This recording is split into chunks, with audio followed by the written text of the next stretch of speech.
Welcome back to Flurry Sports. Wednesday night is fantasy football night, and we're talking about must-avoid players today for your fantasy football drafts. These are players, maybe they're bust, maybe they're not bust, maybe they're just getting drafted way too early, maybe there's injury concerns, maybe there's just too much confusion. No matter the reason, they are a player that we are not going to be touching in our fantasy football drafts this season, and we suggest you do the same. Trevor Land is in the middle, Luke Reimer on the right. I am Zach Bruner. And pretty much immediately after this show, if you're watching on YouTube, Twitch, or Twitter, we will be doing Lombardi Sweep, which is our Green Bay Packers podcast. Luke was at training camp today, so we will have first-hand knowledge. We have a man on the streets. We got a man with the answers who heard everything from training camp, so we will get into that. And there's a lot of fantasy football implications from the Packers as well, especially in that receiving core. But let's start by talking quarterbacks, I think, in terms of must-avoid players.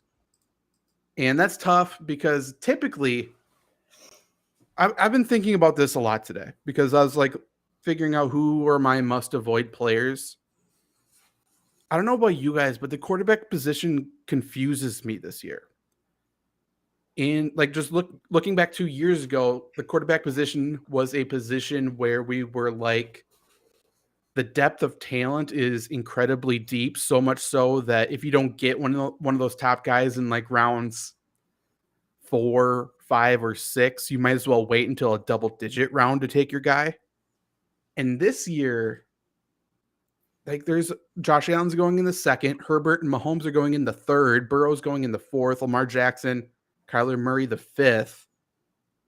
There are 14 quarterbacks taken in single-digit rounds in 12-team PPR leagues, ADP taken from Fantasy Football Calculator. And that doesn't really make much sense to me. I don't understand why people are like panicking and feeling like they need to get a quarterback right now. So like in terms of a must-avoid player for me, it's a lot of these early quarterbacks. It just doesn't make much sense to me. And I want to talk about it like this. Josh Allen's going in the second round, and I think that's rightfully so because I think he's a difference maker at the position. He was quarterback 1 last year and averaged about pretty much 2 points more than Justin Herbert, who was quarterback 2 on a week-by-week basis. But after him, it's everybody else. Like, just naming the top 10 quarterbacks, tell me which player isn't a top 10 talent this year. And by the way, all these top 10 players are pretty much the same in terms of week-by-week production. Josh Allen, Justin Herbert, Tom Brady, Patrick Mahomes, Joe Burrow, Matthew Stafford, Aaron Rodgers, Jalen Hurts, Dak Prescott, Kyler Murray. Like, is the only player whose situation around him that got worse maybe Aaron Rodgers? Like, shouldn't they all be just as good? So we're talking about 10 quarterbacks already that are good. That I would feel fine with. Don't you, Luke? 100%. So those are 10 quarterbacks. However, I think the position from last season already, I think the quarterback position got deeper this year. Those are 10 guys. And yes, top view play, this is live. Those are 10 guys. Lamar Jackson's another guy. He's a top 10 player. Trey Lance, I don't care if you don't respect his arm. I do. Obviously, I'm biased, but his legs make him a top 10 guy. So there's 12 quarterbacks right there already. And if you talk about the 2 quarterbacks who finished just outside the top 10 last year, Kirk Cousins, Derek Carr, their situations got much better this offseason. Cousins because of coaching, Carr because of players around him and coaching. So I think the quarterback position got a lot deeper this year. I'm not even talking about Russell Wilson. He got much better this offseason in terms of the situation around him. Trevor Lawrence, I think, is in a respectable position now. I think Carson Wentz could be interesting. I think Tua is interesting. So if the quarterback position got deeper, why is everybody drafting quarterbacks earlier and earlier this year? Trevor, do you have any insight on that? Like, I don't understand it. It's really confusing. Yeah, to me, it, kind of a little preemptive look into my pick. My pick is Josh Allen. We've talked on shows about, the draft, wide receiver is so deep this year. But running back is a dime a dozen. Running back is the wild, wild west out there. So to your point, it is so hard to find a running back and so easy to find a quarterback. In all these early rounds, that's where you really need to shore up your depth or, draft your RB2. And so for these guys to go so early as a quarterback, to your point, when a lot of them are at the exact same production-wise, doesn't make a lot of sense to me either. You agree, Luke? I do. Drafting a quarterback early is always, in kind of a boom bust kind of strategy, I guess you could call it. The only thing for me is, Zach, while I agree that, Josh Allen is a difference maker and he can always carry your team at times in fantasy football, right? How much of a difference is that than, a Patrick Mahomes in the 4th round or a Lamar Jackson in the 6th round? What I'll say is I agree, and I think Josh Allen's going too early. I think I'd rather have Josh Allen in the 2nd than Justin Herbert or Mahomes in the 3rd. I don't see any reason to draft Herbert or Mahomes. Like Josh Allen, like I said, he was looking at the stats from the first 17 weeks last year. I'm not counting week 18 because it was meaningless. Josh Allen had about 2 points per week more than Justin Herbert. Justin Herbert was pretty much the exact same per week as Tom Brady, who is currently getting drafted as quarterback 12 in round 8. Mm-hmm. So you're taking somebody, Justin Herbert, whose situation, like Justin Herbert's situation, in my opinion, got worse this offseason. Like I know I said, I don't think anyone significantly got worse, but you're looking at Justin Herbert, his receiving core is the same, coaches are the same, whatever. That defense is legit, though, so I think there's a real chance that Justin Herbert doesn't need to play hero ball this year, doesn't need to put the team on his back this year, and Isaiah Spiller's there to actually be like a true running back for them. So I think Justin Herbert could see a step back in terms of fantasy production, and even if he doesn't, he's on the same level as Tom Brady, whose situation looks like got better, and he's going 5 rounds later, exactly 5 rounds later. That makes no sense to me. Yeah, and this is, we're talking about redraft right here. We're not even talking about dynasty. So this is a 1-year thing. Whether Brady retires at the end of the year is irrelevant. To your point, Brady's situation got a whole lot better. I mean, can you imagine how good Brady's situation is going to be if Julio Jones just gets to half of what he could be? I mean, they have Mike Evans, Godwin's coming back, Gage is there now. He was very underrated with the Falcons. You just have a lot of situations that got better for guys that are at the bottom, and it just makes no sense to reach again at a round where you need to hit. You can't miss in the first 3 rounds. No, you really can't. So yeah, I mean, like I said, top 10 quarterbacks last year, at least through 17 weeks. Josh Allen, Justin Herbert, Tom Brady, Patrick Mahomes, Joe Burrow, Matthew Stafford, Aaron Rodgers, Jalen Hurts, Dak Prescott, Kyler Murray. I'm happy with all 10 of them. Lamar Jackson, I think, is going to be even better this year. I think he is a sneaky MVP candidate this year. I really, really like Lamar Jackson. He was quarterback 14 last year. On a per-game basis, he was on the same level pretty much as Patrick Mahomes, Aaron Rodgers, which is ahead of Joe Burrow. Like, the position's so deep. Russell Wilson should be good this year. Russell Wilson's getting drafted as quarterback 11. Trey Lance is going to be unbelievable. He's drafted in the 9th round, end of the 9th round as quarterback 14. And then, oh, by the way, talking about the quarterback position getting deeper, Desean Watson's going to play whether we like it or not.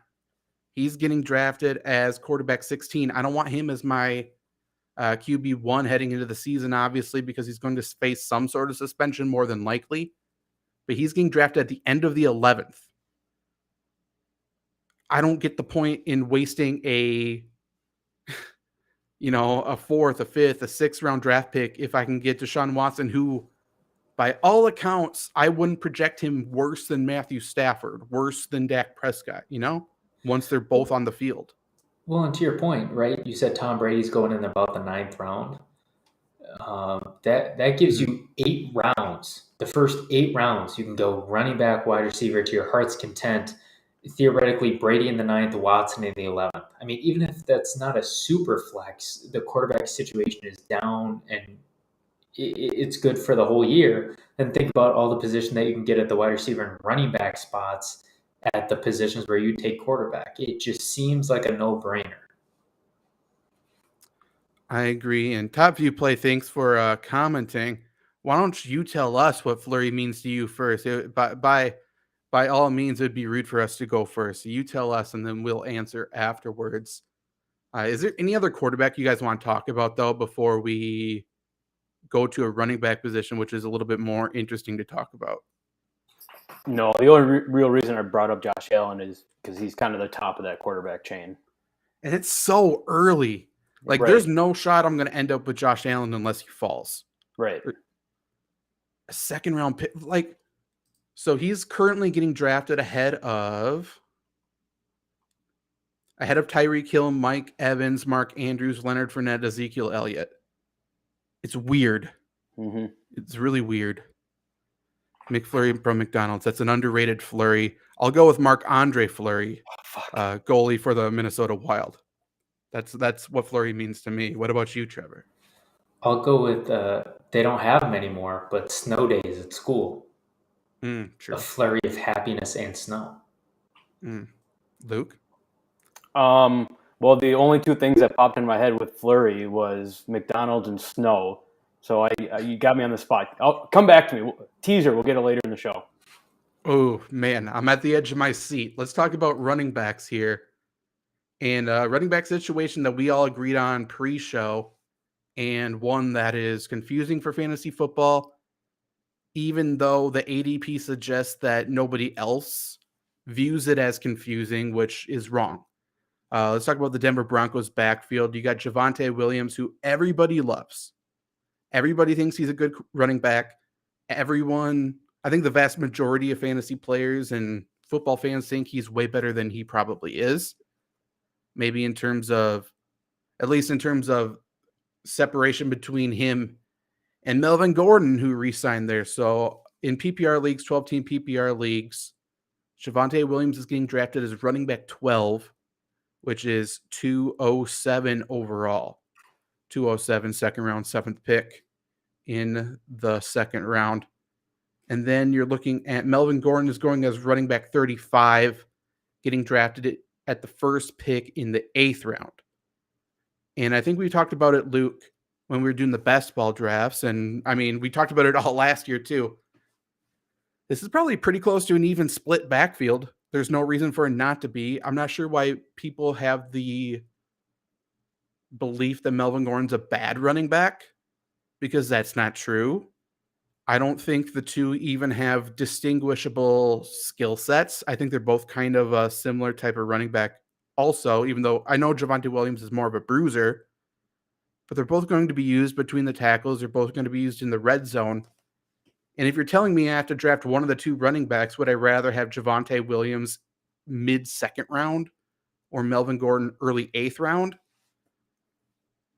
I'm going Melvin Gordon, and there's no chance I'm touching Javonte Williams as running back 12, Trevor. Yeah, absolutely. I mean, there's no chance. I mean, go to Flurry Sports, our consistency and boom bust rankings are up there from last year. Javonte Williams played one more game than Melvin Gordon, and he only scored 17 more total points. That's about as even as you're going to get.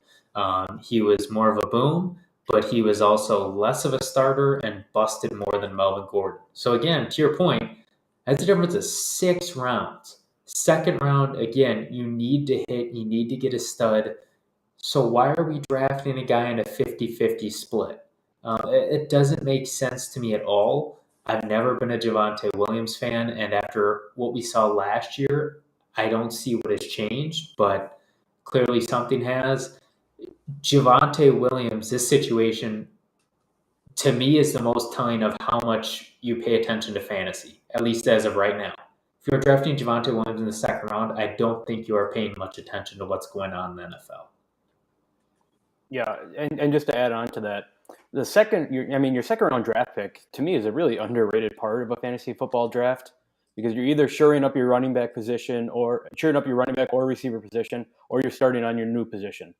it's hard to get that second star who's in that 50-50 split when you can get the other 56 rounds later. That alone, like, you guys know me, I'm a Javonte Williams fan. He's a North Carolina guy.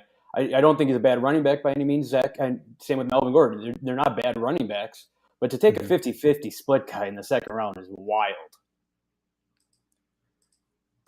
Looking at where these guys are going. So basically, Javonte Williams is getting drafted the same place as Aaron Jones. Yeah. And Melvin Gordon, in comparison to A.J. Dillon, A.J. Dillon's going as running back 26, mid-fifth round, like we said before. Melvin Gordon, 35, running back 35, early 8th round. They're going to try to run an offense somewhat similar to the Packers' offense with multiple Packers coaches going there. If you want to look at how they might use the two running backs, you can look at the split between A.J. Dillon and Aaron Jones.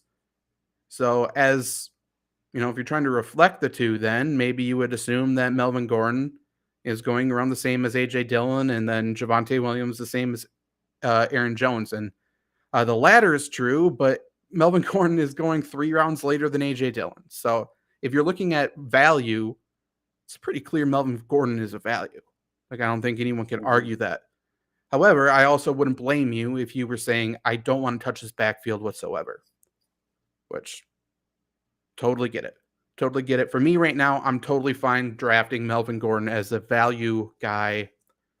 Probably my running back 4. I think that's plenty good value. Another backfield that's confusing and more confusing in my opinion would be the Jets. The Jets drafted Breece Hall, a true 3-down running back out of Iowa State. He is currently getting drafted as running back 27, late 5th round. They just drafted Michael Carter last year, so they have an investment in him. And by all accounts, I thought he looked all right. He just looked like he couldn't be an every down back. He's currently getting drafted as running back 38, which is late 8th round. And obviously, nobody's drafting him, but Tevin Coleman's still there too. And I can tell you, Tevin Coleman's going to see snaps. He just is. He's also the best pass blocker out of all of them, which is probably the most frustrating part, which means he has to be on the field for those crucial downs. Trevor, what's your thoughts on this backfield, I guess? Dissect it for me. I mean, to your point, I'm fine with Melvin Gordon. I think he's good as a 4th running back. This entire backfield, I don't want to touch. I don't want anything to do with it. To your point, Tevin Coleman's going to get snaps. He also has Salah's the coach there. He had Salah in San Francisco as well, if I'm not mistaken. To your point, Michael Carter looked all right. Breece Hall is there now. I don't know how it's going to look. I mean, you have to imagine they're playing from behind a lot of times too, which, again, how that affects Hall and Carter will remain to be seen between the two of them. So I just don't see a whole lot of promise in this Jets running offense. And then you add in the split and the 3 running backs there. It doesn't make a whole lot of sense to me to touch any of these guys minus maybe Breece Hall in Dynasty, and that's it. But in redraft, I'm not touching it. I think that we should call a spade here too. The Jets suck. You don't really win fantasy football championships taking players from teams that suck.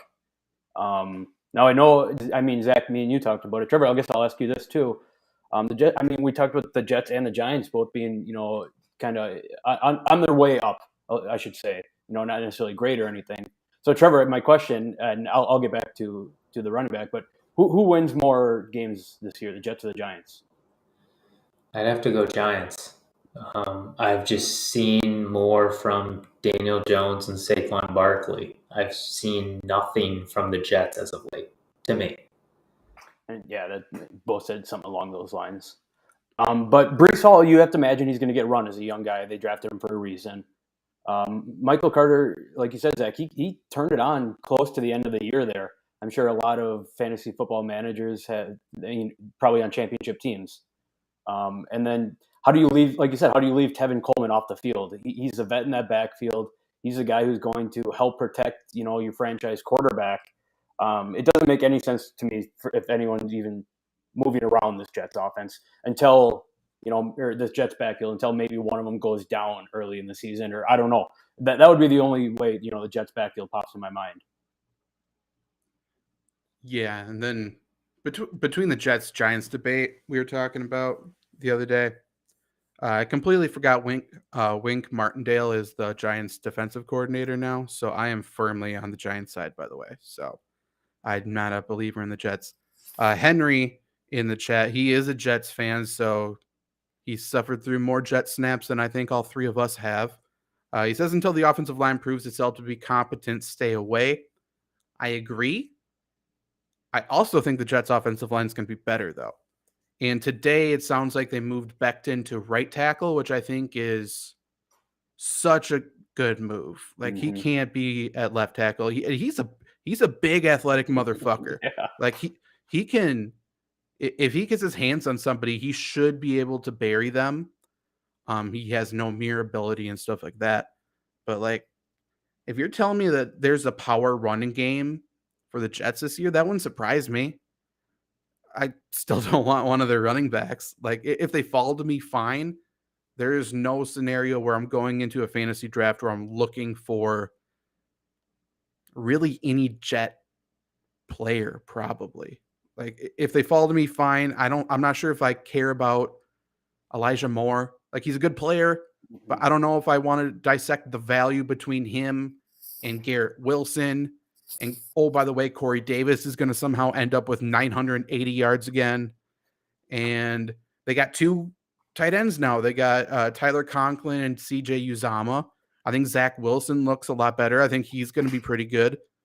They have a lot of weapons there. Denzel Mims is still there. I don't think even the Jets know that yet.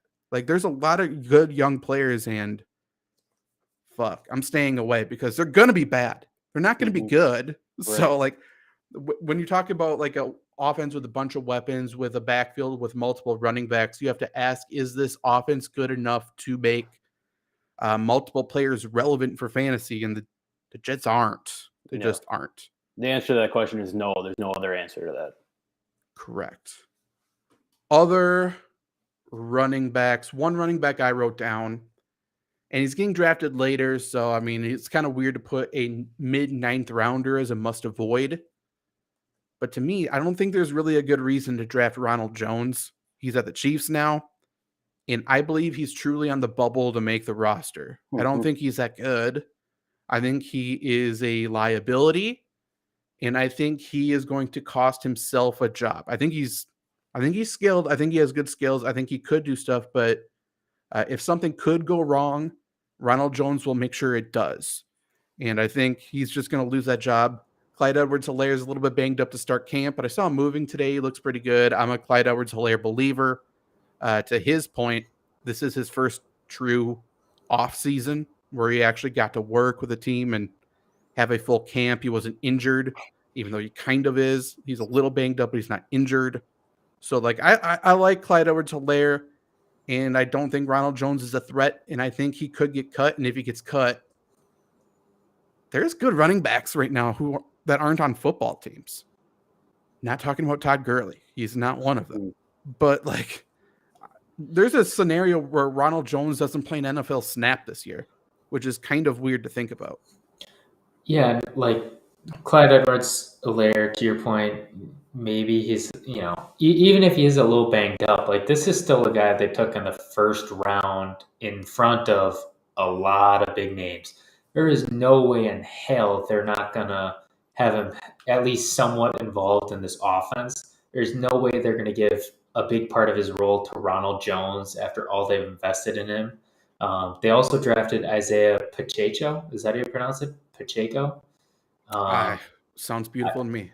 I don't know if he'll have much other than special teams, but he might have something. Jerick McKinnon's still there too. And to your point, Ronald Jones has not been able to stay on the team in the NFL for a reason. People forget how good Jerick McKinnon looked for the Vikings for a little while. So with all the bodies there, I'd completely agree. I feel like they're better boom-bust scenarios because what does Ronald Jones' boom even look like with all those other guys there? I don't know.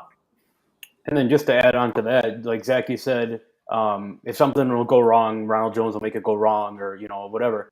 there's a lot that could go wrong in an Andy Reid offense with so many moving parts all the time. True.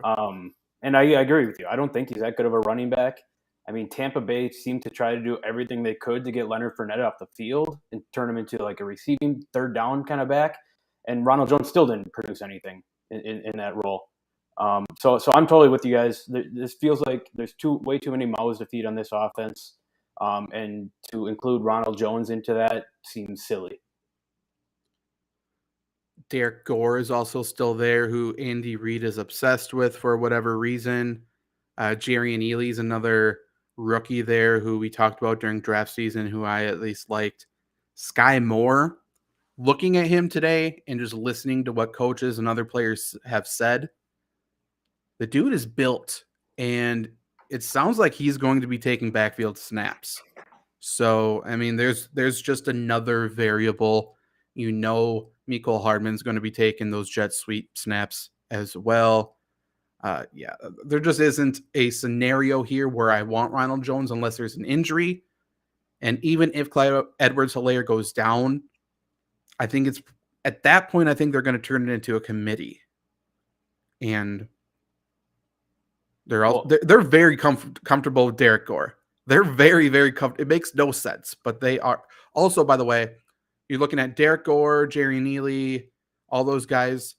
They could keep 3 running backs for the same price as they can keep a veteran minimum Ronald Jones, just in terms of how the NFL contracts work. So for that reason, too, he is a obvious liability to be cut in training camp.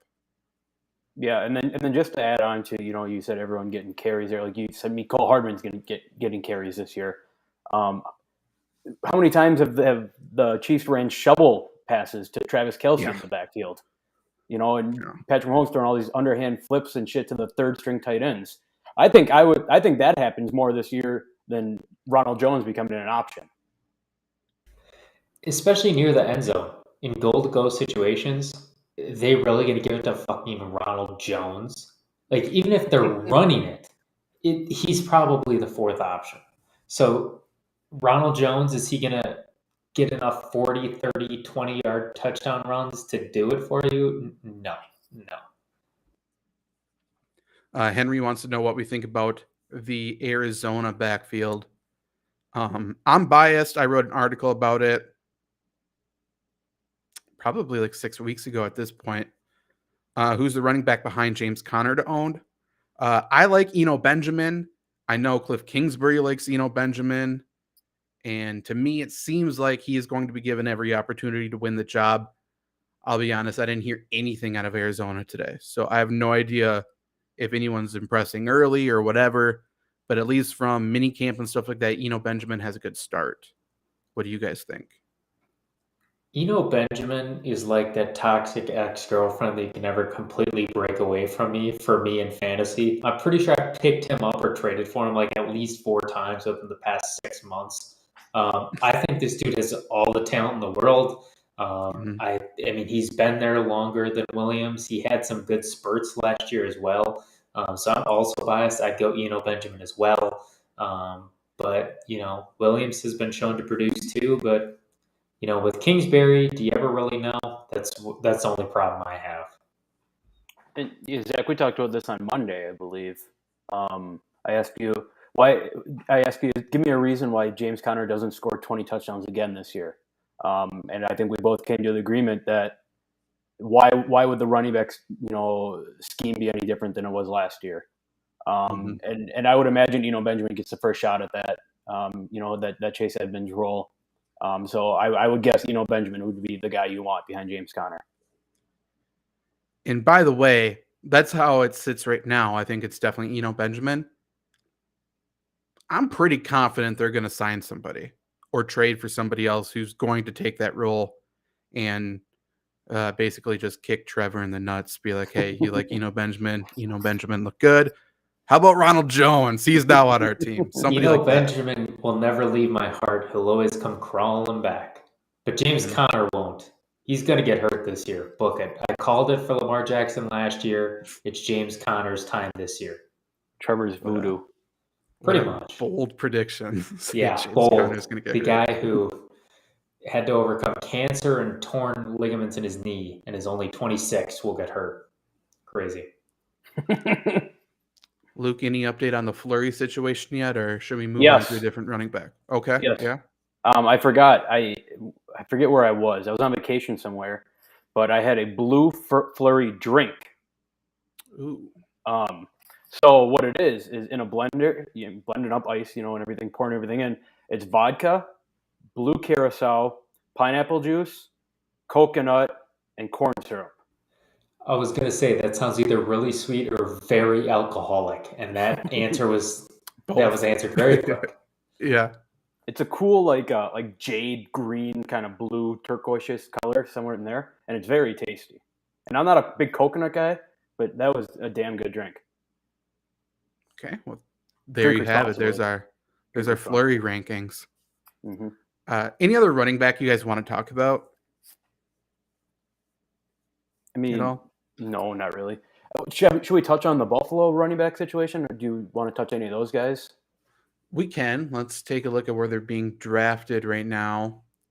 Devin Singletary is getting drafted again, 12-team PPR leagues, getting drafted as running back 32, third pick in the 7th round. James Cook, the rookie, is getting drafted RB 40, second pick in the 9th round. Is Zach Moss dead? I don't understand how he's not like an all-pro running back. I don't know. He's not getting drafted. I think he's still on the team. Reports today, it sounds like James Cook's going to take a lot of the passing down duties, which means Devin Singletary's an early down guy, which, okay. Like, I don't think the good news is I don't think they're getting overvalued or overdrafted. Yeah. I just don't really want either. If Cook is like my 4th or 5th running back option, though, in the 9th round, again, he's taken directly ahead of Ronald Jones, Darrell Henderson, Nyheim Hines. I'd rather have Nyheim Hines, but like I don't hate the value. I think he's talented. What about you, Luke? Yeah, I mean, if Devin Singletary is getting, if he's going to be their runner for early down back, whatever you want to say, we've kind of seen that already. We've seen what he does in that role. And then if James Cook is going to be the third down passing back, the Bills want the ball in Josh Allen's hands. So if nothing's open, Josh Allen isn't going to look to check down. He's going to move with the ball. That scares me about passing work for those running backs. And Zach, I think I'm on the same train as you. It's almost like if they fall and they're kind of getting drafted where you think they would get drafted, sure, take a shot on them, because you have to imagine they're going to score some points, but just probably, not a ton that they're maybe an every week starter for you. Buffalo is a weird place where every time I think I know what's going on with their situation, it takes a complete 180 and goes the other direction. So for me, I mean, again, kind of that bias. I'm not touching anybody but Singletary. I mean, they've had rookie running backs come in for the last 10 years, it seems, that every single one of them is going to be good, and then it fizzles out immediately. So I'm definitely a bear on Cook, definitely a bear on Moss. I mean, going into last year, he was thought to be maybe one of the lead backs, and now, like to your point, he's non-existent. So touch Singletary if he falls, but other than that, I'm not convincing any of these guys. And because of obviously Josh Allen's legs, because of the weapons they have, which continues to grow, especially, I mean, we were raving over Khalil Shakur, and he has come into camp and has continued to be a fucking dog. Like, their weapons are so good, and Josh Allen's going to be taking carries at the goal line. You got Dawson Knox, who's a big body. He's going to get some targets there as well. Like, you're hoping for yards and touches and catches in PPR leagues and stuff like that. Like, you can't really project their running backs for any touchdowns, which is the frustrating part.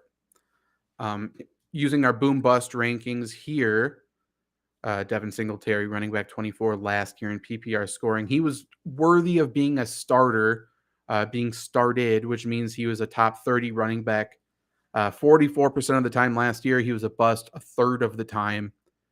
And there's no reason to believe that changes in terms of being a bust. Like, he's not going to be better than last year, right? Like, I don't think there's any scenario where Devin Singletary's better.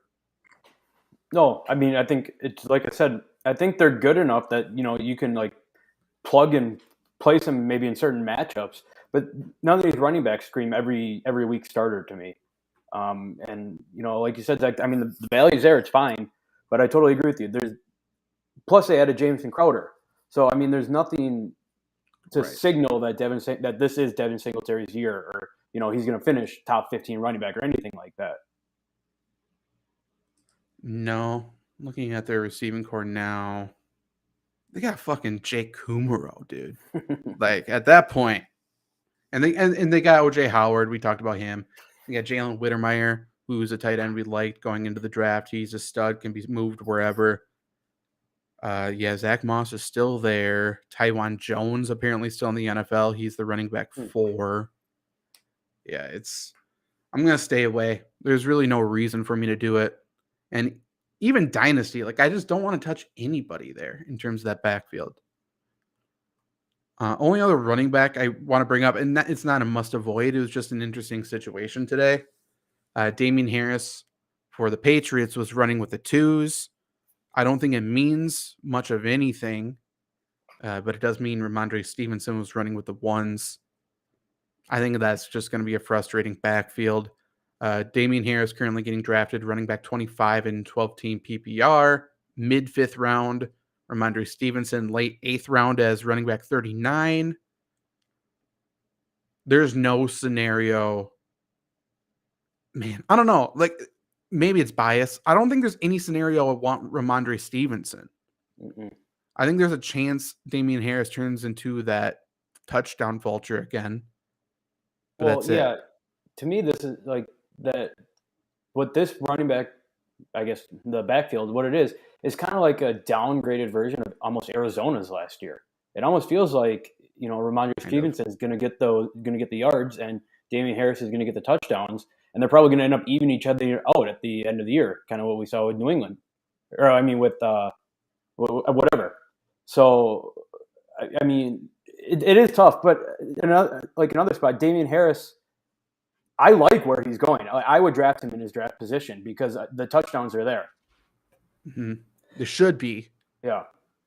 Yeah. And also, Stevenson, you look at the boom bust ranking, he busted 45% of the games. Damien Harris. He's a rookie, though. True. But for me, I just don't see that improving that much, especially when Damien Harris was pretty consistent last year by all purposes. He had a couple multi-touchdown games. Now he's not going to, run for 200 yards every week. But again, to your point, his role seems pretty solid. And after last year, I see no reason why they'd take some of that role away from him. It wouldn't make sense. I've been pretty good with projecting Patriots running backs over the years when it's been typically difficult for a lot of people. This is one I don't really have a firm grasp on right now. I'm going to watch a lot of, I can tell you before draft season really is here, I need to watch a lot of this backfield because I need to see what Damien Harris and Ramondre Stevenson do differently. That's the biggest thing because I don't know. There's something they do where they complement each other, and I'm not 100% sure what that is yet because Bill Belichick knows that, and that's how he's going to use it. Do we know how long James White is out? I don't know, but they also said as a replacement for him, it's the rookie Pierre Strong from South Dakota State, who I don't want to own. I think he's good, but there's no chance I'm touching him. Agreed. And he will score 2 touchdowns in a game this year. I can promise you. I can't tell you when. At some point this year, Pierre Strong will be the number 1 on the waiver wire pickup articles. For sure. I'll just write him in for guys to pick up on the waiver wire article every week. One time it's going to hit. Let's go to wide receiver. I definitely have more written down for this. The first one I wrote down in terms of earliest draft position is DK Metcalf. I know I'm a DK Metcalf hater. However, going as wide receiver 14, again in PPR, second pick in the 4th round makes no sense to me when Tyler Lockett is getting drafted as wide receiver 41, mid-9th round. So we're looking at over 5 rounds later. And I think they're probably going to have similar production. We don't know what the quarterback situation obviously is in Seattle. I hope it's Geno Smith. If it's Drew Lock, I think its value is fully up in the air. I don't know what to project. If it's Geno Smith, I think I almost favor Tyler Lockett, and he's going that much later. Either way, I'm not going to touch DK Metcalf. I did draft him in Scott Fishbowl, but I drafted him in like the 8th round, and he's going 4th round here. So, like, I don't know what your guys' opinion of DK Metcalf in fantasy is this year, but he's going ahead of Deontay Johnson, Terry McLaurin, Jalen Waddle, DJ Moore, DeAndre Hopkins, Michael Thomas, Chris Godwin. Like, do you like him better than those players or no?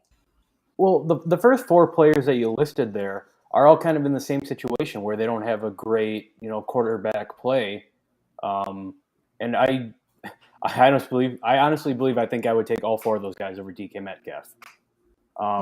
Not that, I mean, we've seen what DK Metcalf can do at his best, but that's what the Hall of Fame quarterback in Russell Wilson. We've also seen DK Metcalf get absolutely taken out of games. And he's a hot-headed guy, gets frustrated. I can't imagine what that's going to be when, Pete Carroll puts Drew Lock in week 4. To me, Seattle is, they're like a Big Ten football team this year. I don't see him scoring a lot of points, and I see him, hanging on to the ball as long as they can and trying to keep the score as low as possible. I mean, I don't think you want to touch Seattle all around. You said he's wide receiver 14 in that draft, right? Yep. Yeah, I mean, again, going back to those consistency rankings, it looks like he was wide receiver 14 last year, playing all but one game with, again, not Russell Wilson the whole year, but Russell Wilson a good amount of games. Russell Wilson was hurt. His hand wasn't all the way back, but still. Drew Lock and Geno Smith might be kind of the same as a hurt Russ Wilson, depending on how it goes. And again, he needed to play 16 games to be wide receiver 14. I have a lot of guys there that I'd be a lot more sure of that can hit that than DK Metcalf. Add in that I think Lockett's a better receiver. And again, for the value, he's a lot better. I just don't see a need to take DK. I don't know if I'd go completely avoid. If he drops to the 5th or 6th, maybe then I'm a little interested, but definitely not at 4. Yeah, and again, even though he is wide receiver 14 last year, he was finished outside the top 30 at the position almost half of the time. So we know DK can be that boomer bust guy. We know he's capable of that 200-yard, 2-touchdown performance, but that screams he's very capable of that 2-catch, 13-yard performance as well. And which are you more confident in this year? I would say the lower output, especially if it's going to be a run-heavy run-first team. Obviously, he's going to be running a lot of stretch routes. They're going to be pounding the rock, and then try to at least target DK Metcalf down the field just to loosen the defense a little bit. I don't think he does much else. Like, I don't know what he's capable of doing in this offense aside from that. And Russell Wilson's one of the best deep ball throwers in the entire NFL. And I don't think Geno Smith is. So aside from that, and also like Jimmy Garoppolo could go there. Jimmy Garoppolo is not a great deep ball thrower. Drew Lock is not a great deep ball thrower. There really isn't a scenario where there's a quarterback that could go in there and really pump up DK Metcalf's value. Also, on top of that, people forget how touchdown dependent he was, especially come playoff time last year for fantasy. The first, it looks like 8 weeks, he had double digits every week. But then after that, weeks 10 through 12, even in PPR, it seems, under 10 points. He had maybe 5 games over 10 points. And one of those games, to your point, he had 3 touchdowns in. There was a game against the Bears. I think he had 2 catches and a touchdown on the first drive. Had 2 catches the rest of the game. I mean, that's just what you're going to get with him. And again, 4th round pick, you need somebody who's at least somewhat consistent for you. Yeah, DK Metcalf feels like the guy, that someone drafts based on the name value, and then they get stuck with him as their wide receiver too, because they're always thinking, oh, he has his potential, but it just never comes.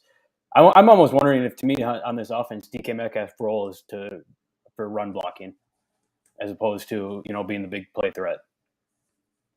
He's definitely a capable blocker. He just seems like a guy, if he doesn't get the balls, he's going to get frustrated and then stop giving an effort blocking. Just based on his personality alone, how we've seen him completely implode, I don't know how the Seahawks don't trade him. Because if they're going to be bad this year, he's going to be a fucking nightmare to have on the team. I mean, the only thing he was good at last year was trying to sneak back onto the damn field after he got ejected, right, Luke? So, I mean, he's got the binky he's got the binky in his mouth for a reason. What is the quote? Take their actions to account louder than their words or whatever. To your point, dude's a cancer. He's going to be a cancer. Boy, this Seattle team is going to be rough this year. Welcome to a Pete Carroll team. I like Pete Carroll, but right, he can't legally recruit, huh? Hey, he was a good recruiter when he could do that shit. It's also bullshit, by the way, that Reggie Bush's Heisman got taken away. I'm going to be the contrary. I think everything should get taken away from Reggie Bush. He deserves nothing. He gets nothing. Oh, but nothing should be taken away from the Astros, huh? You trash banging son of a bitch. What did they do? Sorry about it. They found a way to skirt the lines. Much like Bill Belichick, who now we know why he doesn't name a coordinator this year, because he doesn't have to pay Patricia. The Lions are still paying him because he's not a coordinator. That's fucking awesome. I love Bill Belichick with everything I have. He is the genius of the NFL. Before we get off of Seattle, I do want to say one thing. Like, obviously, DK Metcalf is more appealing for boom-bust leagues. Again, looking at our boom-bust consistency rankings, Tyler Lockett was a top 6 player at the position more often than DK Metcalf last year. So even Tyler Lockett's better at being a boom than the boom or bust guy. Like, I don't know what DK Metcalf does well. If they develop the offense a little bit, I think it would behoove them to give him more screen passes to just get the ball in his hands. I think he could be a fantasy asset at that point, but I don't think they're going to do that. So imagine if DK Metcalf was in the Deebo Samuel role from last year. He'd be good. Mm-hmm. Like, I think that it's something worth exploring. Maybe they'll do that. And by the way, it's the Cordell Patterson role. Have a little bit of respect. You're right. I'm sorry. Luke, name a wide receiver who is a must-avoid for you. I think I'm very curious on your guys' opinion. Zach, I asked you this on Monday, but Michael Thomas, I think, is must-avoid for me. There's just way too many question marks. Like, we know what he is. I mean, could someone, strike it rich with him? Sure. I don't know that I want to deal with that headache, though. I mean, you have Jameis Winston coming off an ACL, and we all know Jameis Winston. You have a new coach. I mean, he's played like 7 games in the last 2 years or something like that. I mean, he dominated with Drew Brees. I don't think that Jameis Winston and Drew Brees are the same player. Is that saying that Michael Thomas doesn't go for 1,000 yards and 10 touchdowns? No, it's just way too many question marks around this for me to spend, a spot that I could constantly fill with someone else, consistently fill. For me, I disagree on that only because I think he has so many questions that in the leagues I've been to this point, he's fallen a lot. Okay. Yeah. And so I think I 100% agree that at this point, at this ranking in the ADP, I wouldn't touch him. He is kind of just below that Deontay Johnson ranking, so I would agree with that. But if he falls maybe another round or two, I feel like that's where you can start to make a move. Because I think he's got a decent enough floor where 7th round, 8th round is maybe early enough for him. I think he's being taken the 6th right now. Or no, 5th, Jesus. So 6th or 7th is a good enough floor for him, but early 5th, late 4th, that is insane to me, like you said, for a guy who's played 7 games over the last 2 years. Yeah, and I mean, if he's going in the 5th round, if you don't draft a quarterback, you're filling probably two running back, two receiver spot. Do you have faith in Michael Thomas being your flex all year? Yeah, I don't. The good news is he was activated today. He was out there running routes, catching passes from Jameis Winston, who's also activated. So, yes, they're both coming off of injuries, but at least they're at a good spot at this point. Like, that's the good news. Obviously, there's Jarvis Landry. There's Chris Olave, who are both going to see targets. They're both super talented. Kamara, It also means Michael Thomas might not get doubled. I also don't really respect the defenses in their division, which I think is a plus for him. But yeah, right now going as wide receiver 20, which doesn't sound outlandish, but he's going right ahead of Chris Godwin, who I would much rather have. Then it's Brandon Cooks, Mike Williams, Adam Thielen. And I like all of those players as well. Maybe not Mike Williams, but like I don't mind taking a shot on him here. I think he can absolutely return value, like you said, but there's a lot more sure bets there. And if you're somehow like things are working out, you're really liking your draft and you draft him to be your wide receiver 2, I think that's fine. Like I don't think you should feel bad about it. I do think he's going to see, he should see 120 targets without much of a worry. But what do those targets mean? Because like he's the slant king, right? Like he's going to see a lot of slants. He's going to see a lot of outs. He's going to see a lot of chain movers, stuff like that. I don't think he's the big play guy anymore. I don't think he's really a massive touchdown guy anymore. I don't think they're going to have Jameis Winston throw a ton in the red zone. What I believe this offense should look like, and I don't know if it's going to happen this way, and it would frustrate fantasy owners to no fucking end if it does happen this way. I will let Jameis Winston lead the fucking team down the field, and once you get in the red zone, put Taysom Hill at quarterback and let Taysom Hill run it. And that sucks for all the receivers. But I think that would be the most effective way to run a red zone offense with this team. And yeah, obviously at that point, I'm definitely not happy about Michael Thomas returning wide receiver 20 value at that point. Real quick, Luke, before you go, if you're wondering what Michael Thomas's return looked like, we have the clip up on the Flurry Sports YouTube channel, so check it out. After that, check out Dan Campbell doing up downs, and check out number 50, I believe, on the left of your screen. He might be cut very soon. The dude has never done an up down in his life. He's hanging his head. He barely gets off the ground. What a piss poor effort. With Dan Campbell there kicking your ass. I think there's other coaches doing up downs too. I can't wait for Hard Knocks to start. It's going to be so good. Trevor, do you have a wide receiver you want to talk about? Oh, yeah, Luke. Luke had his. I just wanted to touch one more point on Jameis Winston. It's going to sound like a joke, but I don't really think it is in my head. I don't see Jameis Winston throwing slants and outs. I mean, that is a good point. No. Yeah, he'll pump it. You're right. That he's going to launch that motherfucker to probably to Taysom Hill. Right. If we're being honest. Trevor, who do you got? The wide receiver for me, and this is not biased because he just left. This is biased for me because, as we've talked about, wide receiver you can wait on, running back you really can't. Devonte Adams is going in the late first round. That is absolutely insane to me. Devonte Adams, I think, is the best receiver in the NFL, but we need to understand that he's on a team now with a better tight end than any of the Packers had last year. Hunter Renfro's there. I mean, there's talent there on that team. He's going to get his. He's going to get a lot. But again, Thielen is going late. Guys like Godwin, Gallup, all those guys, they're going late. You got to take a running back here. I never liked taking receiver in the first round. This year, even less. And now you're talking about a receiver who's on a new team with a new playbook, new offense, new everything. I don't care if he's played with Carr before. I don't care what that relationship looks like. That seems like an incredibly bold risk when there are a lot more sure options at the running back position. And that's not even taking into account, every year he misses maybe 1 or 2 games. A lot of people do. But again, when you're taking such a risk, there are just too many yellow flags here.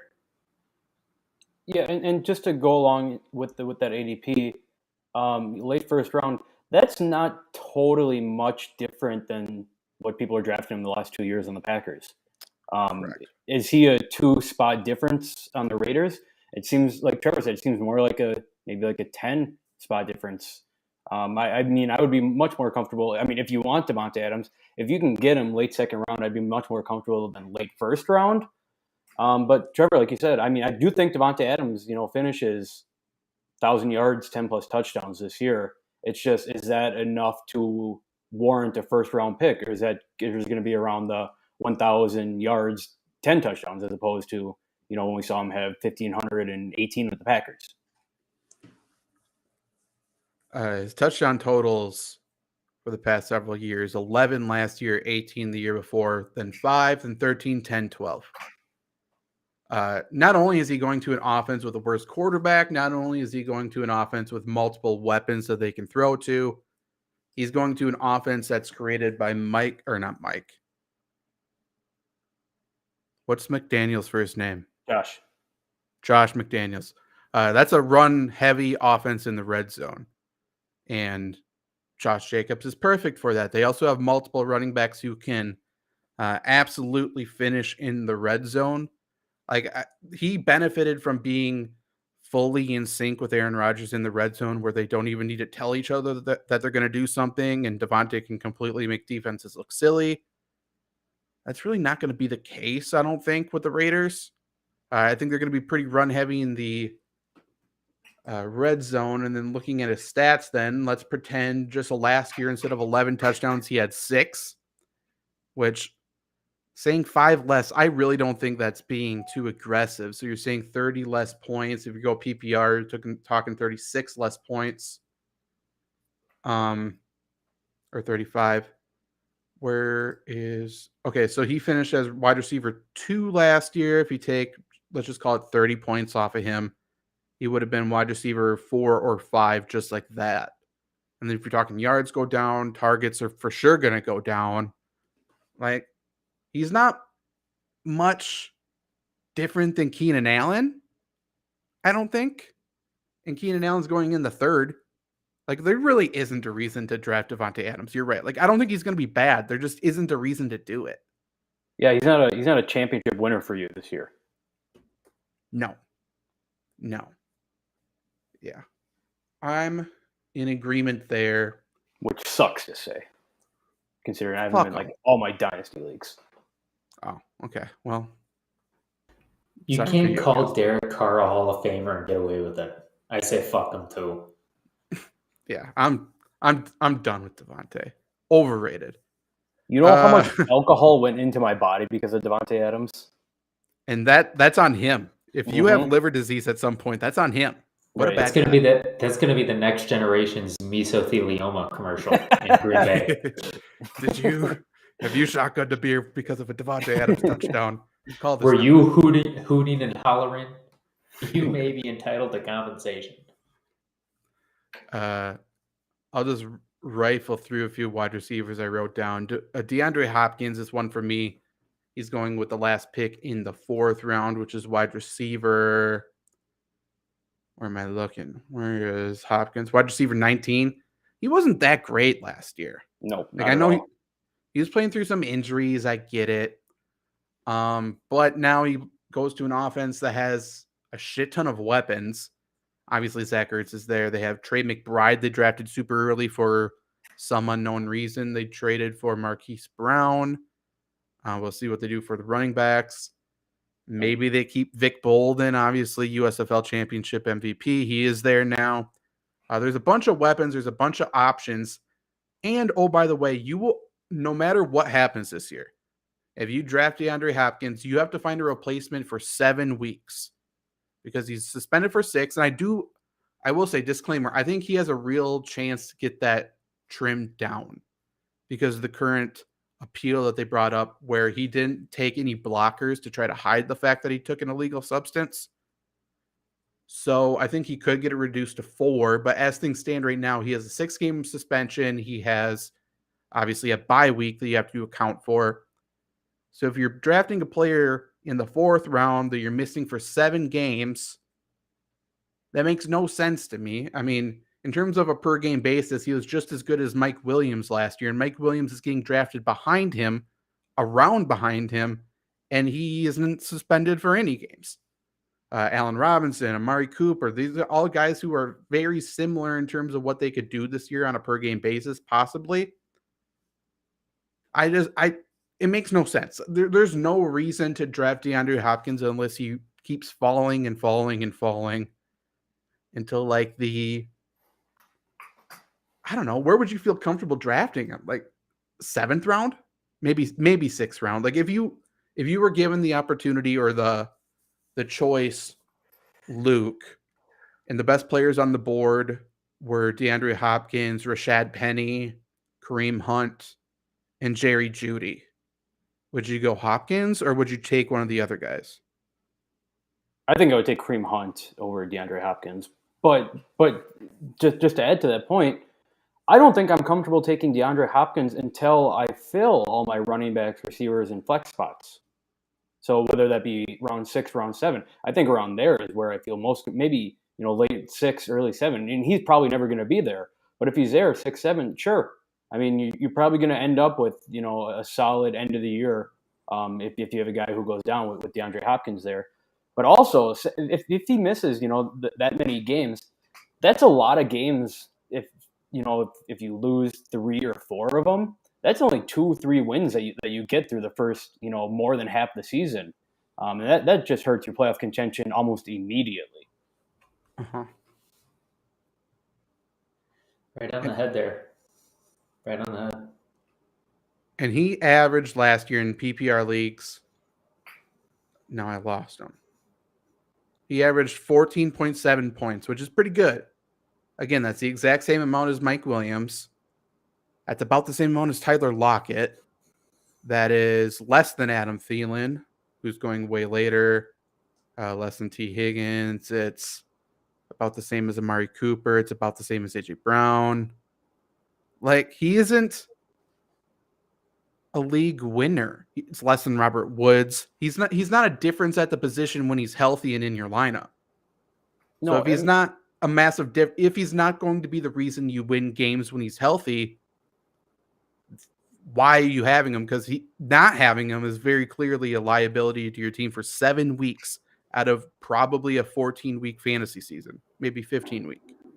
And just talking, regular football, everyone, of course, that trade was horrible between the Texans and the Cardinals, but it's never really felt like DeAndre Hopkins kind of fits into this offense. I mean, he's a great receiver. We all know what he can do, but it almost feels like he may be at his best, the best player in that offense, but the one who feels left out of that offense. Mm-hmm. And yeah. Almost like a light version of Kevin Durant in Golden State for basketball, except Kevin Durant made himself known, couldn't force his will. Other than a Hail Mary, that miracle that Kyler Murray somehow got to the end zone, I don't know if I've ever really seen him enforce his will in that offense. I don't know. Not really. And by the way, yeah, I agree with your guys' points fully. And I also believe that he's a top 5 receiver in the NFL. Yeah. Like, I think both are true. This isn't a slam against DeAndre Hopkins. It's just the offense and everything else. There really isn't a reason to draft him. There is somebody this year, though, who is going to do Josh Allen round 2, Kyle Pitts or George Kittle round 4, and then they're going to feel lucky that they got DeAndre Hopkins early round 5. Mm-hmm. What a fucking nightmare of a squad. So like then you're just piecing together running backs and wide receivers. It's good luck to you if that's the way you go. It could pay off, but probably I doubt it. Alvin Kamara in the 3rd as well. People are saying he might not get suspended now. What are we doing? I think he should. I don't know. Whatever. Maybe he doesn't. I'm not sure. I thought there was a video that leaked, didn't it? That he clocked that dude? Yeah. There was also pictures of the dude, because remember there was video of it. There was no audio, and then there was pictures of the dude with the blood. This is like unlocking a core memory for me. Yeah, this was very, very bad. People forget how bad this was. Your Honor, what happens in Vegas stays in Vegas. and then maybe he doesn't get suspended. Who knows? A couple other wide receivers super quick. Russell Gage is going 11th pick in the 9th round. It looks even worse now with Julio Jones now on the team. There's really no reason to do that. Chris Godwin, I've been saying all off season, I think he's going to be ready for week 1. If he's not ready for week 1, I think he's going to play in September.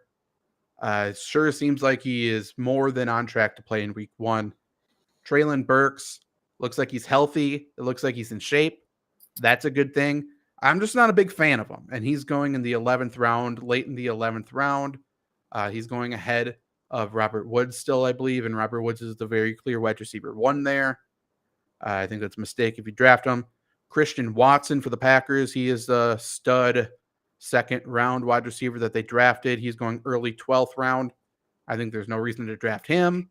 Not only is he not NFL ready, he is not ready to practice. He had knee surgery, and he is on the PUP list. And these are very crucial reps that he's going to be missing over the next, I can only assume, around 10-ish days at least. I think this is a nightmare for him and any dynasty owners who may have him. Those are the wide receivers I wrote down. Do you guys have anybody else? I also wrote down Michael Pittman, like we talked about Zach. That's right. He's just not really an incredible player. I don't think Michael Pittman wins you the league, and I don't think the addition of Matt Ryan is any better than what they've had the past 3 years. I would love him to be my 3, but that's not where he's being taken. So. Right. Yeah, wide receiver 13. That's crazy. That is insane. And that's right ahead of DK Metcalf. People know 13, he has 14. Matt Ryan at quarterback, right? Like, people understand this. He finished high last year, I guess. Where did he finish? 21. So not that high. And he played every game. Yeah, I don't get it. That's just one of those situations. Yeah, there's no case where that makes sense. Mm-hmm.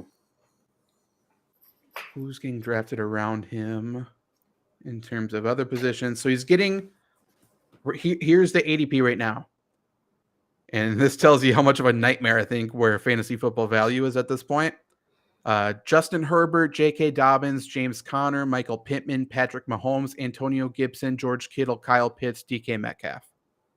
Holy fuck. That is a bad stretch. Why is it that early? I just read off pick 32 through 39. I hope I have pick 31. Well, let people draft them. That's fine. Like, there's better players behind. I don't get it. Like Justin Tucker and every other kicker. Whatever. I don't know. That's wide receivers. Tight ends, we have a couple quickly. One, Luke and I are definitely on the same page for. Trevor, I'd like to know your opinion. Dawson Knox.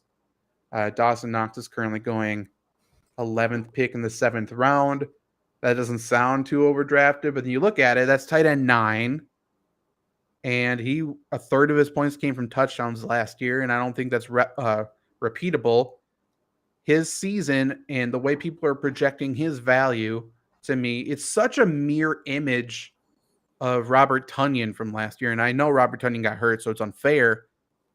But Robert Tonyan certainly wasn't on the same path to repeat his performance.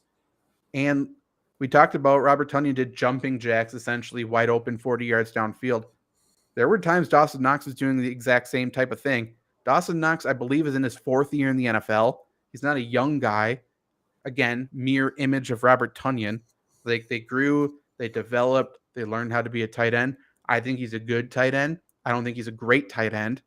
And he's not just going to be left alone this year, despite there's a bunch of weapons on the field. They're going to actually account for him. And because of that, he's going to score less touchdowns. And if he scores less touchdowns, he's just not worth being tight end 9, at least consistently. Yeah, I'm not going to lie. I fell into the same trap. Obviously, kind of like with people with Gabriel Davis, they see the name, they see the recent success, they fall into love with it. But you look at his stats, I mean, he was not good to end the season last year. You look at his first 6 games, he scored double digits 4 of them. 3 of those games, he had max 5 targets. That's targets. It's not even receptions. And you look at the rest of the year after that, he had 3 games with double digits. One of them was 2 touchdowns. And one of them was a game he scored 9 points and he caught a touchdown that game. Like and now to your point, you had Jameson Crowder. You lose Cole Beasley, but you had Jameson Crowder. You have pretty much the same offense coming back. I just don't see much coming from him. Like his 4th most targets ever in a game last season was 6. That game he had 2 receptions. It just doesn't add up. Just wait. Yeah, I mean, I wrote an article on Dawson Knox.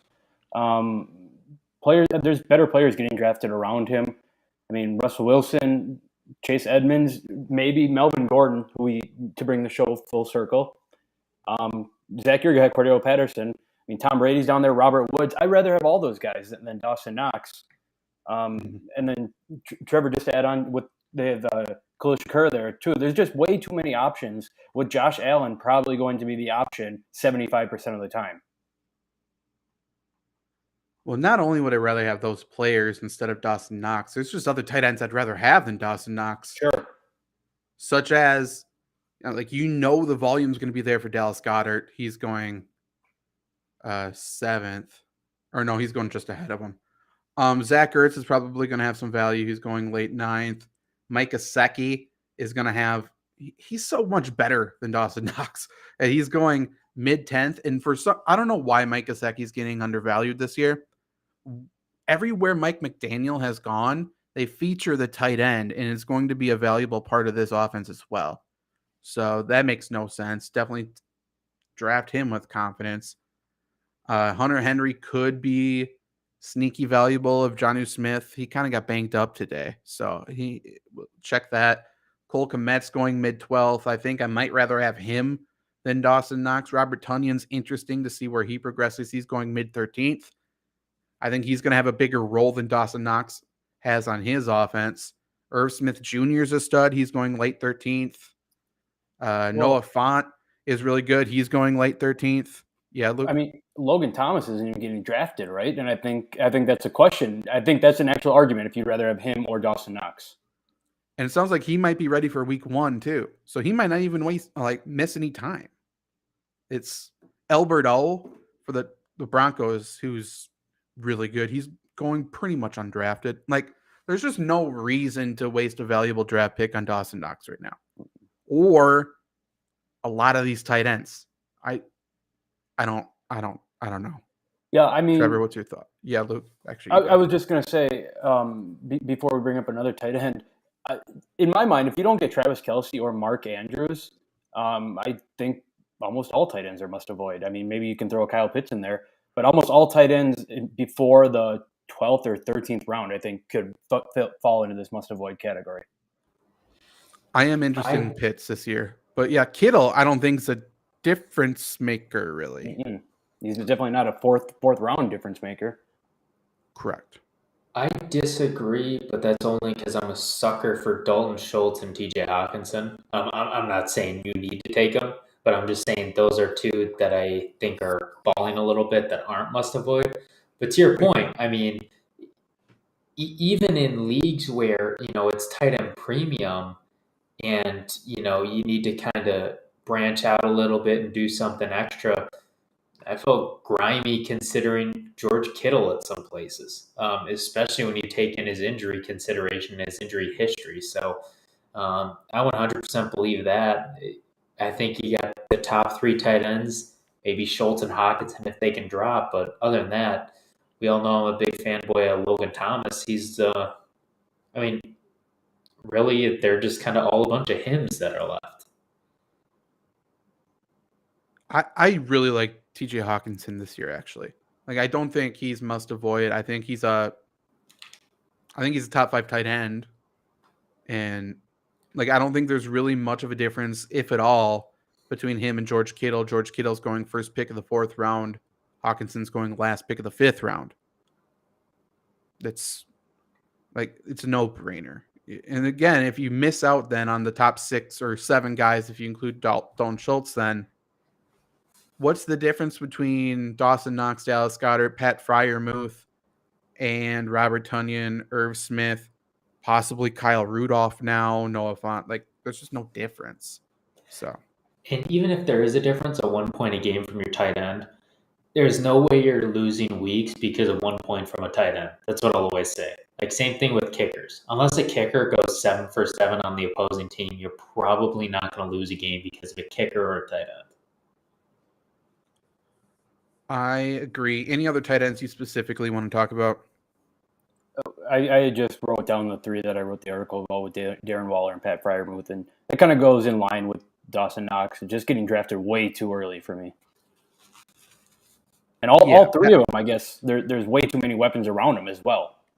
Yeah.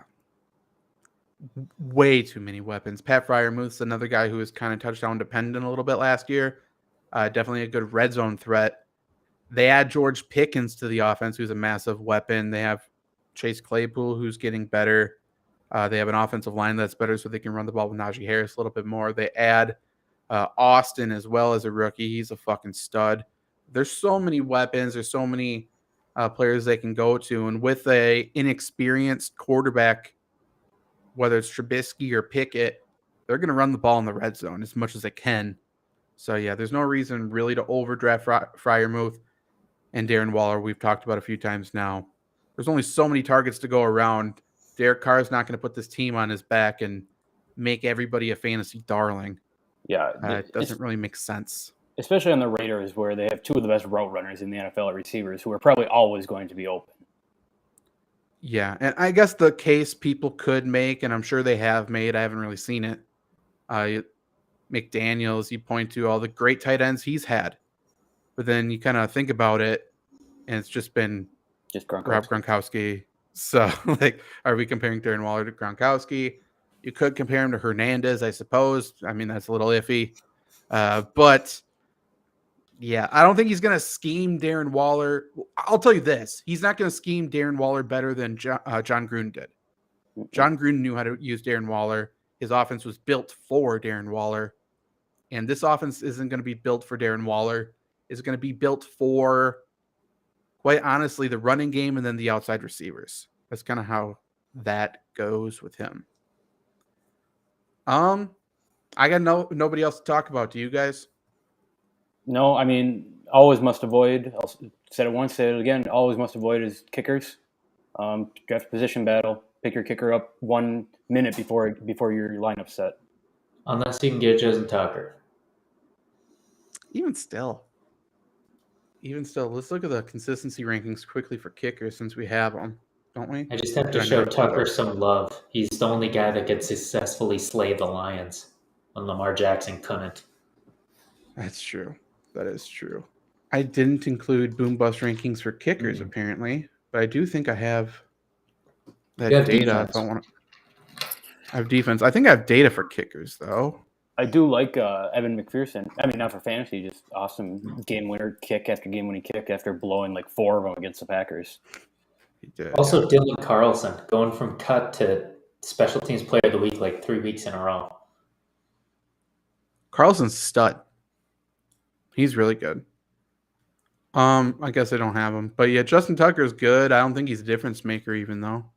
Like, I think what Justin Tucker is good for, and it's kind of a trend now for some fantasy leagues. There's a lot of fantasy leagues that are really punishing field goal misses, and he doesn't miss. No.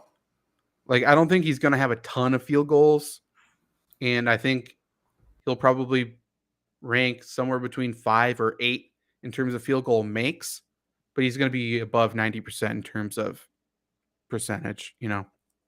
So you know what's funny about football and fantasy football is we just talked in an hour-long show, and we brought up 2 guys who play the same sport, that being Justin Tucker and DK Metcalf. And I don't know if there's been any bigger body difference in 2 players that we've talked about on a show before. Hunter Renfrow. Hunter Renfrow should not. He's so good, but he should not be. Like, I think even he would have been like, it's not fair. I don't get it. He should be selling insurance somewhere. Top View Play, thank you for sticking around and commenting. We don't really have much TikTok content yet. It is actually something I've been thinking about And starting in August, I'm going to be for sure putting out a video every single day on the YouTube channel relating to either fantasy football, NFL betting, something like that. And I was thinking about doing TikTok along with that. So stay tuned. Maybe we should do TikTok dances too. What do you think, Trevor? No, Do you want to do that? no, I'm out. I'm quitting. I'm done. I didn't want to be that guy. If you need me to make TikTok content, we're gonna have to come to agreement to part ways.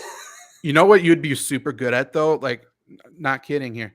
Those TikToks where you just point to the thing above your head, each one, like which one you like more. Are you I think saying you I'm should do that. untalented? No, I think you could. Seeing you're a really good sell pointer. it. Yeah, you I'm could like sell the it. Vanna White at TikTok pointing. Does Vanna White have a TikTok? She would kill that. Talk about a fucking incredible job that she's had her whole fucking career. No shit. She is set.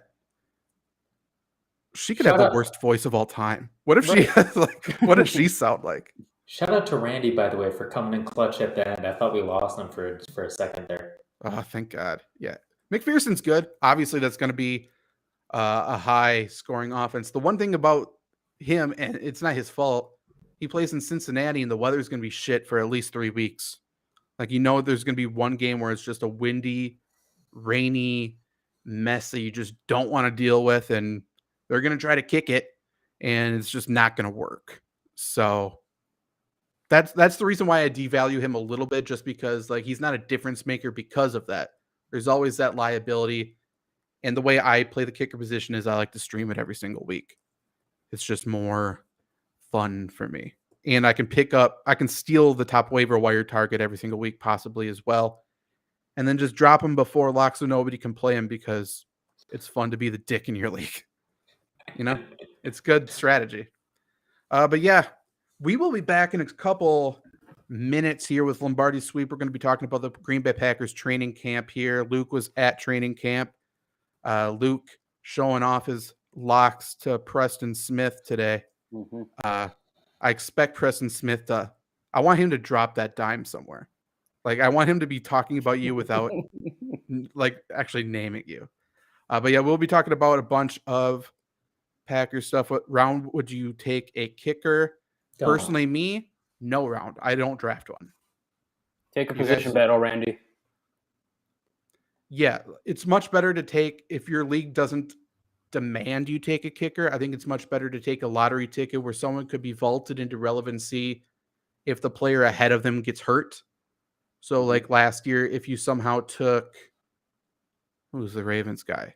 Tyson Smith? I'm talking running Tyson back. Williams. Oh, Tyson Williams. Like, you didn't draft him, but like if someone drafted like a backup like that, if you drafted maybe Darrell Henderson there, somebody super late, like someone, you're right. If someone got hurt and all of a sudden they have value, that's the way to go. Kicker, you can stream the best kicker every single week and have a top 5 kicker when it's all said and done. If you do it right. And like Trevor said, kicker is probably not going to lose you your matchup. Hopefully not. But yeah, we'll be back in a couple seconds. Be sure to subscribe, and we will be back then. If that's the case, Randy, I would take a kicker last round or the round right before that. Okay. Goodbye. Peace.